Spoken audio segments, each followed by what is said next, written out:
জি, এখানে খেলা দেখার জন্য। মূলত আমি নাহিদ রানার ফেস দেখার জন্য এখানে আসছি।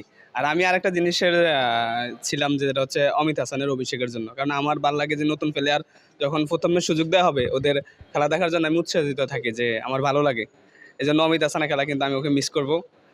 তবে বেস্ট অফ লাক পরবর্তী ম্যাচের জন্য অমিত হাসানের জন্য। ইনশাআল্লাহ আমরা আশাবাদী। আমরা চেষ্টা করব পাকিস্তানের বরাবরের মতো আগের মতো পরাজিত করতে আমরা চেষ্টা করব। আশাবাদী। হ্যাঁ, অবশ্যই দেশ জয়লাভ করুক এটাই চাই। Thank you.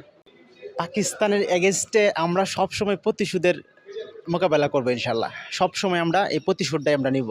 এবারও ইনশাল্লাহ এর ব্যতিক্রম নয়, আমরা ক্রিকেটে আমরা এর মোকাবেলা করব। আমরা 2-0 সিরিজ জিতব ইনশাল্লাহ। পাকিস্তানের বোলিং অ্যাটাক কিন্তু দুর্দান্ত।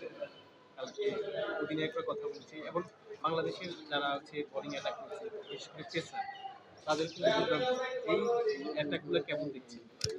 আসলে পৃথিবী যেমন এগিয়ে যাচ্ছে তেমনি প্রত্যেকটা দেশের প্লেয়াররাও এগিয়ে যাচ্ছে, বাংলাদেশের প্লেয়াররাও পিছিয়ে নেই। প্রত্যেকটা প্লেয়ারই এখন জেনুইন হয়ে গেছে, সিনিয়র পর্যায়ে মোটামুটি তারাও এখন মোকাবেলা করতে পারবে। আর এতটুকু আশা আমরা করতেই পারি। নাহিদ রানা আজকে আছে। জি, নাহিদ রানার কাছে কি প্রত্যাশা রাখেন? নাহিদ রানার কাছে আমরা তো ওকে স্পিড স্টাডি হিসাবে আমরা মনে করি। ওর কাছে আমাদের এই যে ওর গতিটাই আমরা আশা করি। জাস্ট এতটুকুই আমরা তার কাছে চাই। নাহিদ রানা কত উইকেট নিলে খুশি হবে? মেবি 5 উইকেট নিলে আমরা খুশি হব। তাসকিনও কিন্তু তার সাথে আছে। তাসকিনে কয় উইকেট দিলে মনে করেন ভালো? 3 উইকেট নিলে এনাফ।